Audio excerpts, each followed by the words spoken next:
Next question है हमारा question number 8। Question number 8 आप लोगों को दिख रहा है क्या question? The Japanese constitution was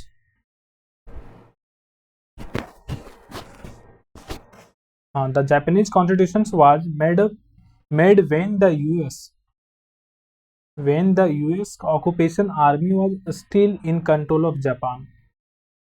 कि जो जापान का जो कॉन्स्टिट्यूशन बना था वह जब यूएस की जो ऑक्यूपेशन आर्मी थी वह उसके कंट्रोल में थी, जापान जो था उसके कंट्रोल में था।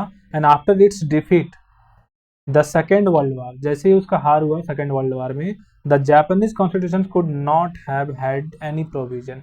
तो जापान के कॉन्स्टिट्यूशन के पास कोई भी प्रोविजन नहीं था that the US government did not like, जो यूएस गवर्नमेंट लाइक ना करे। So do you see any problem in this way of making the constitution? तो आपको क्या ऐसी कोई प्रॉब्लम हो सकती है इस तरह से कॉन्स्टिट्यूशन बनाने में? In which way was the Indian experiences different from this? और यह किस तरह से है आप हमें बताइए। तो इसका आंसर है, आप देखो आंसर इसका काफ़ी लंबा है बट आप देखो यहाँ पर क्या है, मैं आपको सारा डिटेल बताऊँगा, पूरी डिटेल में आपको बताऊँगा इसका। So the creation of the Japanese Constitution under the influence of the US occupation army post World War II represent a significant issue in constitutional law। तो कहीं ना कहीं यह बात बिल्कुल सत्य है कि अगर जब मान लो कोई दूसरे देश का जो आर्मी है हमें देख कर रही है और ये वर्ल्ड वार जस्ट खत्म ही हुआ था और जापान को कॉन्स्टिट्यूशन बनाने की ज़रूरत थी, तो उन्होंने कॉन्स्टिट्यूशन बना रहा था, लेकिन फिर भी बहुत सारे इशूज आ रहे थे उसे वहाँ के लॉ को बनाने के लिए। Since the constitution could not contain any provision, इसीलिए उनके पास कोई प्रोविजन नहीं था। Disfavoured by the US government, और वो कहीं ना कहीं डिसफेवर्ड था US government. It is potentially limited to the reflection of the genuine aspirations and cultural values of the Japanese people and this external influence could compromise the perceived legitimacy and acceptance of the constitutions among the Japanese citizens, as it may not entirely represent their will। चूंकि वे अपने power को अच्छे से represent नहीं कर पा रहे थे ना, तो उन्हें बहुत दिक्कत आ रही थी, बहुत कॉन्ट्रडिक्शन उन्हें झेलना पड़ रहा था। ठीक है, so in contrast the Indian constitution making, इसके उपरांत मान लो जो हमारा इंडियन कॉन्स्टिट्यूशन से अगर हम लोग इसे कंपेयर करते हैं तो जो एक्सपीरियंस है वाज में काइंडली डिफरेंट, जो एक्सपीरियंस वो काफी अलग होने वाला है, more autonomous. And the Indian constitution was drafted by the constitution assembly, क्योंकि इंडिया का जो कॉन्स्टिट्यूशन था वह कॉन्स्टिट्यूशन असेंबली के द्वारा ड्राफ्ट किया गया था, which was composed of the representation, जो कि कंपोज हुआ था वहां के रिप्रेजेंटेटिव जो इलेक्ट हुए थे, जो चुने गए थे इंडिया के लोग, तो for their provincial assemblies.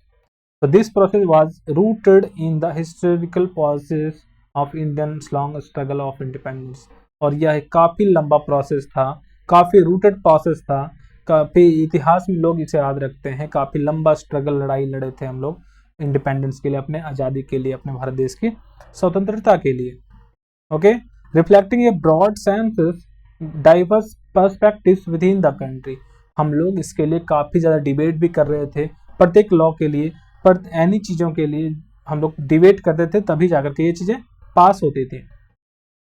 Okay, so the drafting process was inclusive allowing और एक्सटेंसिव डिबेट्स एंड डिस्कशन, कि जो भी हमारी जो प्रोसेस थी ड्राफ्ट करने की कॉन्स्टिट्यूशन में, तो वह इंक्लूसिव अलाउइंग और एक्सटेंसिव डिबेट्स होते थे, डिस्कशन होते थे, आर्गूमेंट्स होते थे, कॉन्फ्लिक्ट्स होते थे।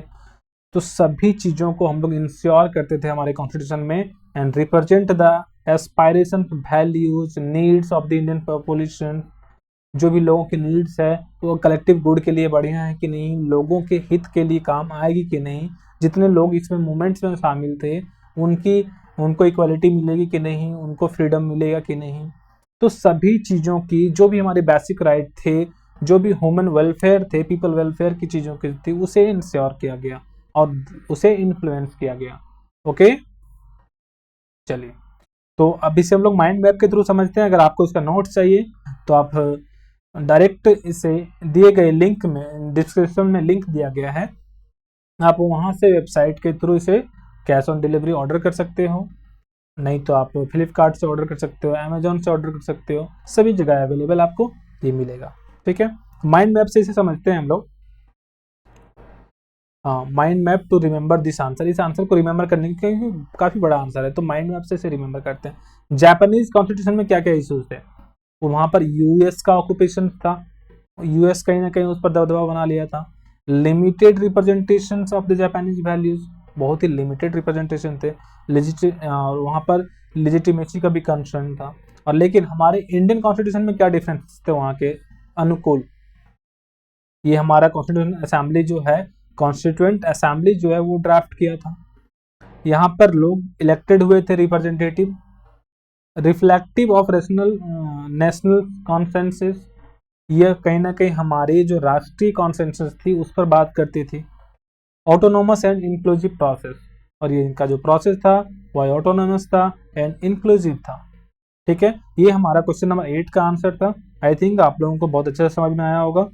ओके